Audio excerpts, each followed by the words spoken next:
Trent Gander, welcome to the Human Capital Innovations Podcast. Thank you for having me. Yeah, it's a pleasure to be with you today. I'm super excited to have this nice conversation with you. Today, we're going to be focusing on what the next generation of leaders need to succeed. And, leadership's an interesting topic. We talk about it a lot and different facets of it on this podcast.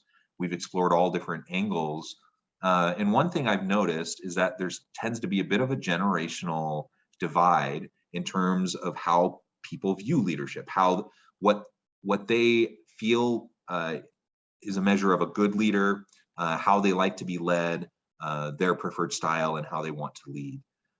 And there's pretty stark differences in terms of the generational divide. So we're going to explore that together and really try to look at, millennials as they're rising into more and more leadership roles, and even Gen Z as they get into the workforce, and soon they'll be in leadership roles. What are they looking for? What do they need?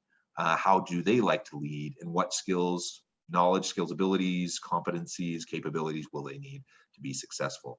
As we get started, I wanted to share Trent's bio with everybody.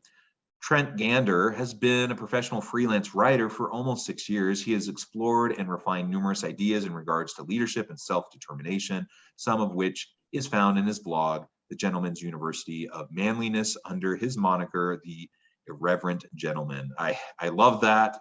So much fun. And I took a little bit of a look at your blog. You have some really great stuff there. So I would encourage listeners to check that out. Trent, anything else you would like to share with listeners by way of your background or personal context before we launch on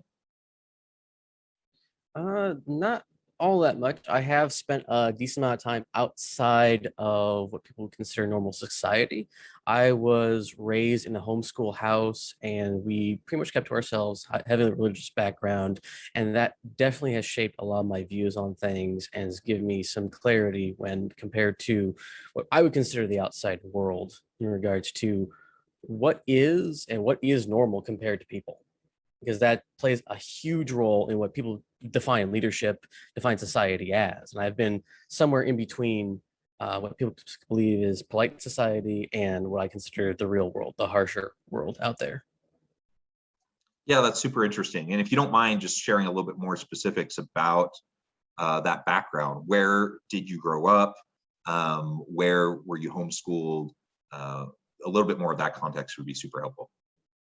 All right, so I was born and raised and still live in Illinois currently. That's an untenable situation currently. I'd like to move out of it. But for the most part, we were in rural Illinois. I grew up around farms, well away from suburbia, well away from Chicago. And there we had a very quiet life, but due to some legal troubles, we experienced some targeting from the local judicial system because of the way we decided to live our life. I was not allowed outside of the house before 3 p.m. because my mother was afraid I'd be picked up for truancy. I had school in the home. I went through a course from Christian Liberty Academy. They are still doing stuff today. If you want a decent Christian-based curriculum, I would totally recommend Christian Liberty. They have some decent things. I didn't agree with everything I learned there, but it gave me a very sturdy foundation in what I do today, and it prepared me a lot for my skills that I just continue to try to develop currently. Beyond that, all the other stuff is very much personal that I would prefer not to go into, but it was definitely not a smooth childhood, but I never felt want for anything, and I definitely didn't think my life was weird until I was a teenager and noticed that, you know what, all the things that I learned as a kid and continue to learn aren't really being taught to my peers. They're not being taught about schools, not being taught by anyone else. And that's one of the reasons why I started the Irreverent Gentleman blog, was because I wanted to have the solid gold information that my parents were teaching me and that I was learning through homeschool. I want to put it out for everyone else to be able to at least find, maybe even learn from it if they found it.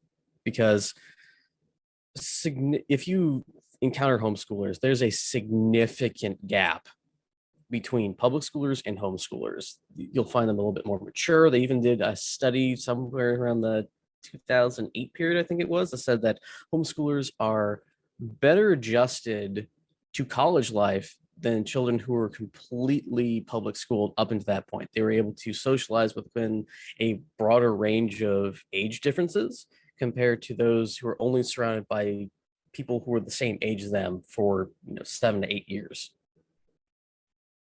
Yeah, and that's all really interesting. I appreciate the background, and I suppose it depends on the homeschooling experience.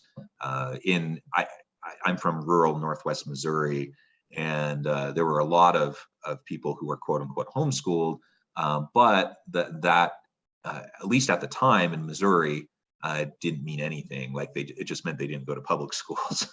Yeah. And so I know many people who felt very unprepared as they went into life because they didn't know really much of any kind of traditional disciplines. They didn't know how to write at a decent level. They didn't know basic math. They could read, those sorts of things. And so what you're describing sounds very different than what I experienced with the homeschool population in Northwest Missouri. And I suppose it just totally differs depending on the arrangement and how people do it. And where I'm at now, I know there's homeschooling co-ops, and it's like much more organized and much more structured, and people are very well prepared who go through that system. So well, that's wonderful. That helps provide a little bit more understanding of where you're coming from. And again, with your blog, the Gentleman's University of Manliness, and your moniker, the Irreverent Gentleman, it makes sense with how you describe your background and kind of an quote unquote untraditional upbringing that gives you a little bit of a different perspective on community, on society as a whole, and how we might function within it. So that's super helpful. So with all of that as a background, I'm curious what you see with this different perspective on the world and society as a whole. What you see is those types of competencies and capabilities that the next generation of leaders need to succeed in this kind of messy, complex world that we find ourselves in.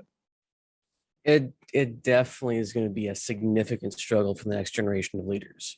What really got me thinking about this topic was within 2020 and 2021, in the industry that I write in, for the most part, the firearms industry, and in the religious aspect of it, anywhere from 25 to 3%, depending on how you look at it, of the big names, the people that people go to ask for advice, died. The major names within my religious circuit, well, a fifth of them died, and it was only like 5 people. So one guy died, but it was still a significant loss. And then of the 100 to 200 people that are at the top of their game in my writing industry, at least for the informational aspects of it, 2 to 5 people died. So it's anywhere between a 1% loss of information, because they had a lot of written materials, resources that you can still look at, but then there's still all the knowledge that they learned and couldn't transfer outside of either direct interfacing with us or they didn't realize that they possessed. So we lost a significant amount of information in a year's time. It's a significant blow.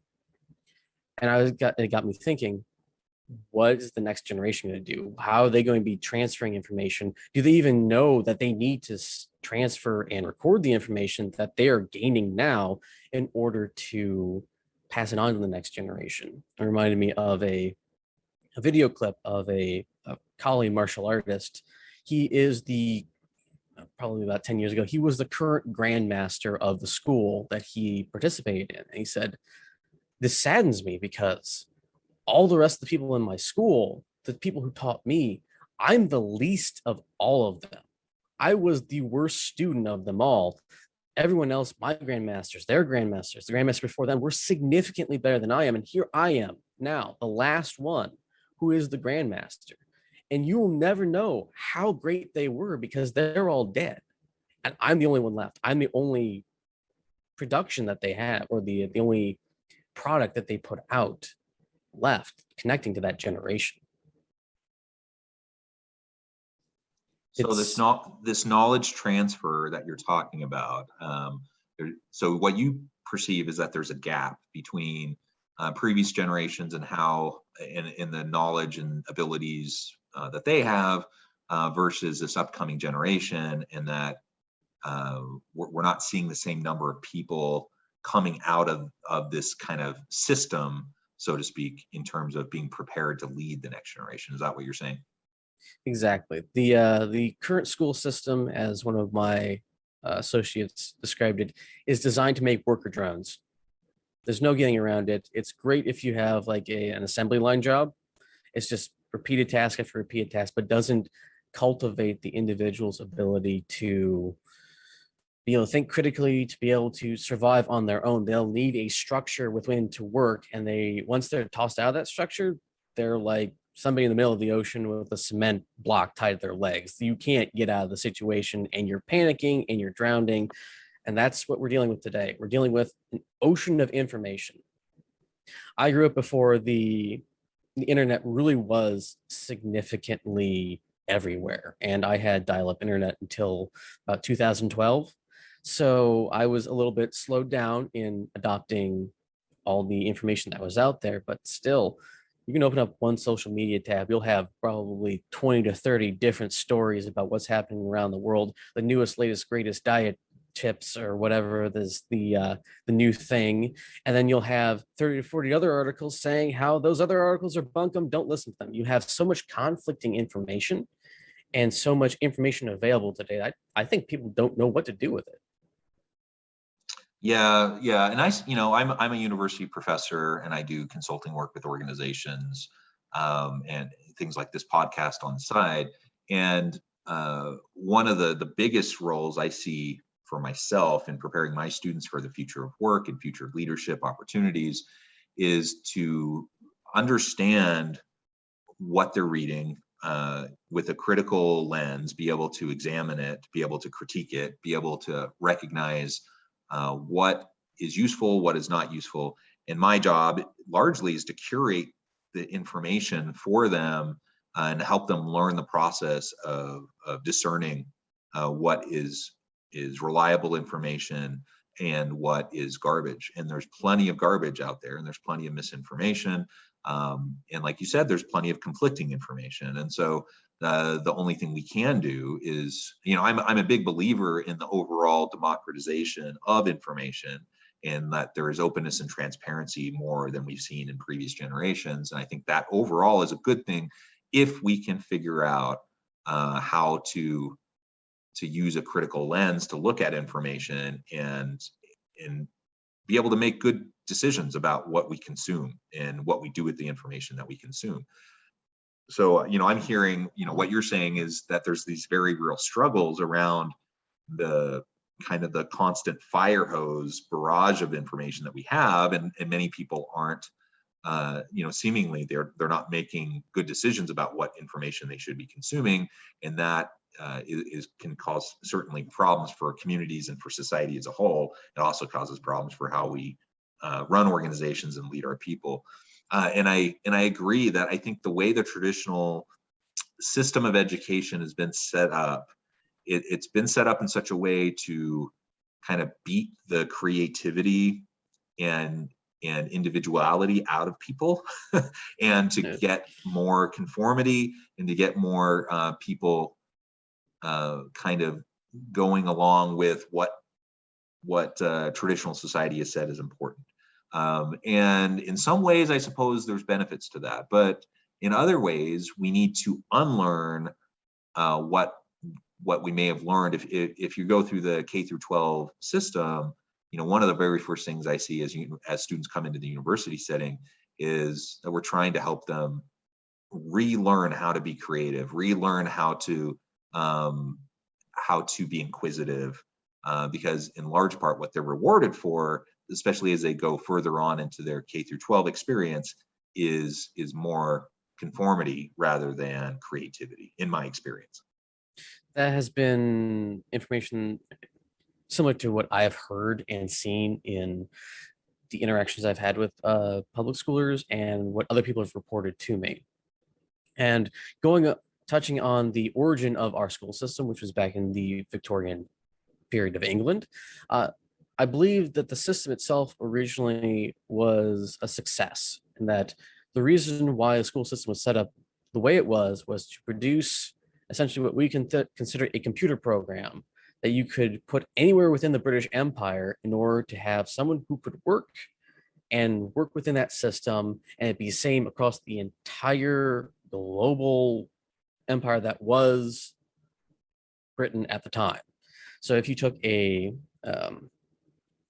clerk from London and you dropped them in the middle of India, they would still be able to do the same functions. They'd be able to save the same writing system, the same system of records, the same supply chain aspects were all going to be there. It's what we expect out of, let's say, Windows today. You have your writing software, you have your open office, whatever you use is going to be standardized on a little set of parameters that we don't really think about because they're just there. So today, I don't necessarily think that that system is being used the way it was intended to be used, and it results in the soul crushing, creativity draining situation that we have today. And you're seeing a lot more people go to the homeschooling that I experienced rather than in the rural Missouri area, because people are looking at this, they're seeing things that they consider to be negative, whether it's trash information or essentially destroying their children's ability to be creative and succeed.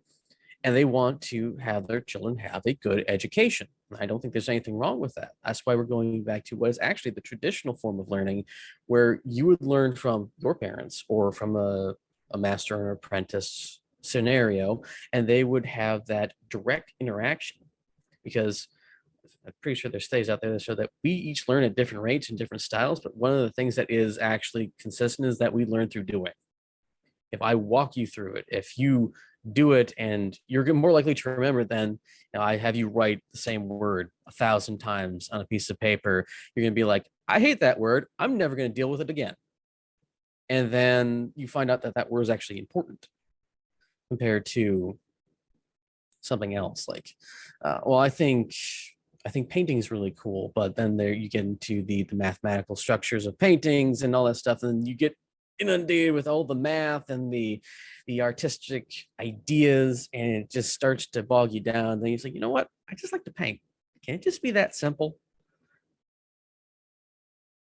Yeah, I think those are great points. And again, as I look into the future of work, the shifting nature of this kind of hyper interconnected, globalized economy, just distributed and dispersed workforce, and if we've seen nothing else, during the pandemic, with all the challenges that it's raised, people kind of shifting on a dime to be able to move virtual, and many people who thought it wasn't possible or that it wouldn't be effective, I think more and more people have realized that this isn't so bad, or there's aspects of it I like.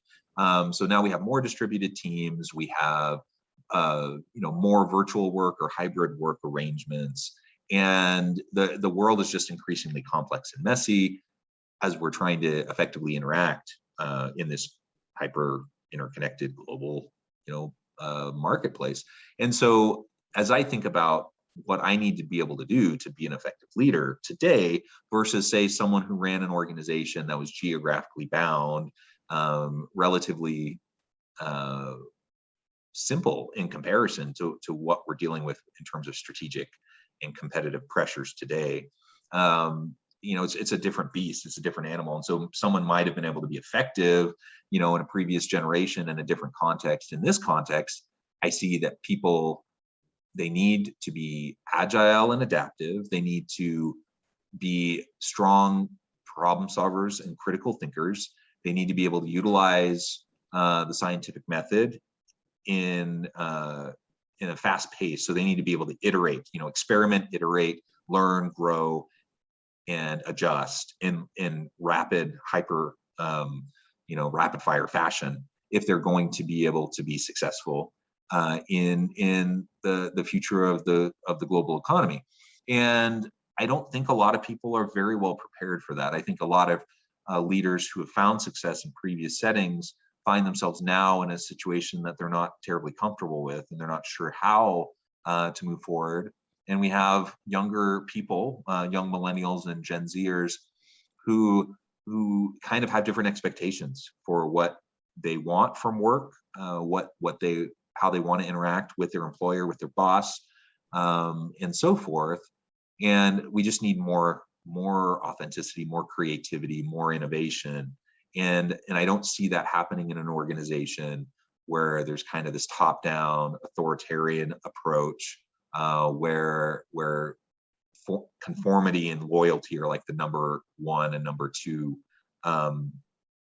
attributes, that are sought after. We need organizations where leaders are comfortable enough in their skin, they're secure enough in their own leadership approach, that they not only are willing to take criticism, but they actively encourage constant feedback, and they want people to challenge the status quo and to speak up and to speak out and to challenge assumptions about the way we've always done things, and to challenge traditions that may have served a purpose for a time but don't make sense anymore. If nothing else, I think the pandemic has shown us that there's a lot of things that we've just kind of taken for granted in the workplace, that we thought was just the way we did things, that the way we had to continue to do things, and it actually doesn't need to be that way, and it doesn't make sense moving into the future. And so in that sense, despite all of the hard things that have happened over the last 18 plus months with the pandemic, I think that's been a good outcome. It's forced us to challenge assumptions, challenge tradition, be more critical, more self-reflective, and to be more creative in how we try to move forward in dealing with a hard situation. It's the age of the freelancer. I'll tell you straight up that 2020, nothing changed for work for me, except I had more of it. I've worked remotely for 5 or more years, whether that was writing or anything else. And what people were trying to come to get grips to, actually, I have an interesting story. At the early part of 2020, I was part of a limited licensee for giving out life insurance. And I was a licensed life insurance agent underneath the temporary Illinois requirements. And I made one sale. But I was working with a pretty decently sized life insurance company, and they're trying to come to grips with Zoom, come to grips with how do we meet with people remotely, because we can't go to people's houses because it used to be a door-to-door service. Some people will still do that, but we have to have masks, we have to have all these things. This was well before a vaccine was even thought of. And what it was like, I'm used to doing things over social media with things like Discord, Zoom, all these things, all this remote work. That's like, I was in my element. I was ready for all of this because it was my life for the last 3 to 4 years at that point. And there's like, well, how do we do this? Because they had the script that they had us learn. It's like, well, how do we get people more script? It's like, wait a minute. They see me on the screen. They can't see the screen in front of me. I can just have the script up here on my screen, and I can be reading from that and just make it not look like I'm reading. And it got me faster because you had to memorize, I think it was like a 10 to 15 page script at that time. It used to be longer. This was the short version. And it was, I hate to use the phrase that the guy who's training me used, which was, if you aren't cheating, you aren't trying. And it makes it sound like it's bad, but if you aren't trying to get every single advantage you have available to you to get to your goals, you're not really trying. And going back to the age of the freelancer, freelancers are generally going to be those individuals who have the wherewithal to be able to moderate themselves. Still struggle with that myself, but they're used to working in an asymmetrical structure. So it's not your boss, then like 3 or 4 other people, then your manager, then somewhere down at the bottom of this whole power structure is you. It's more like, you're your boss, you're your manager. Somebody comes to you, hey, I need this done. Can you get it done in a week? Okay. And I go and spin on a top until it finishes. And there you go. Going off of the leadership style, actually.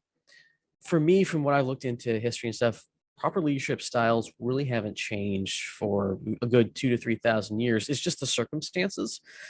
But it ties to a leader being confident and more importantly, in control of themselves and their immediate surroundings rather than someone who has their name on a placard.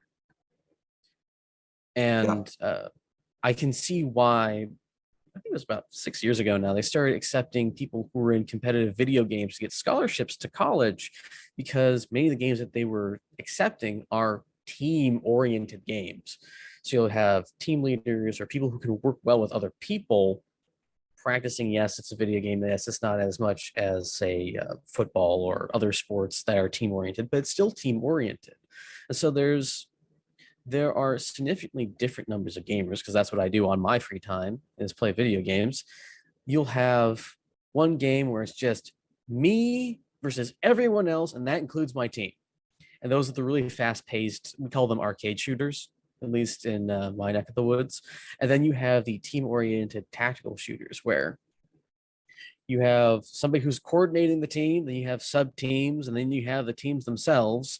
And we're trying to get to the same goal. And sometimes we fail, but there has to be a constant flow of information from the teams to the team leaders to the overall team leader. And it just goes back and forth. Hey, what do you need? What can I get so that you can get this job done? Compared to, I want you to do this. I had one absolutely terrible team leader. He tried to control everyone in the team, telling them exactly what they should do, instead of trusting us to be able to know our role and carry it out. My friend who was playing with me at the time gave him some information. The guy said, thanks. Hey, guy who's designed to solve this problem, solve that problem for me, which was my friend at that time. But the reason he told the team leader was so that he could pass it up the chain. So if we failed, someone else could pick up the slack or get a better tool to resolve the problem. But this guy didn't do anything. In fact, it drove everyone in the team away because he was just completely controlling and utterly ludicrous in his behavior. It was probably the most annoying experience I have ever had in that game to date. And I'm used to high levels of toxicity in other games. It was ridiculous.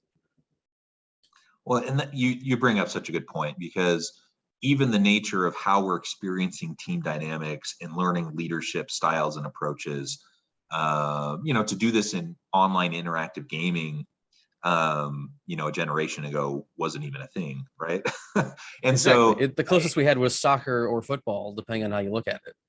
Yeah, so I think it's just we need to open ourselves up to the range of possibilities now, in terms of how people are becoming acculturated, how they're learning the norms of a community or an organization, how they're developing skills. I think all of that is super important to recognize.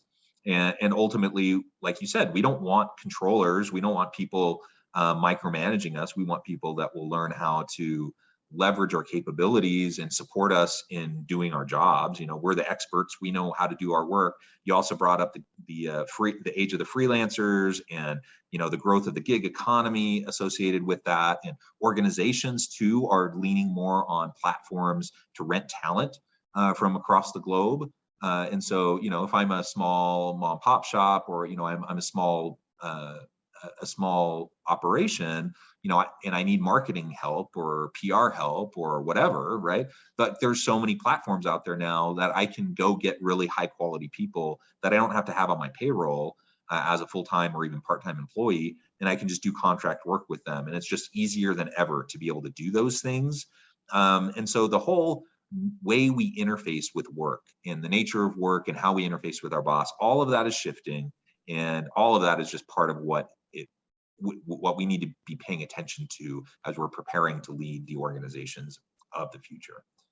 Well, Trent, it has just been a real pleasure talking with you. This has been super interesting, and you bring a unique perspective that I haven't been able to explore much with previous podcast guests. It's a weird dynamic. Go ahead. Oh, my internet was kind of screwing up a little bit.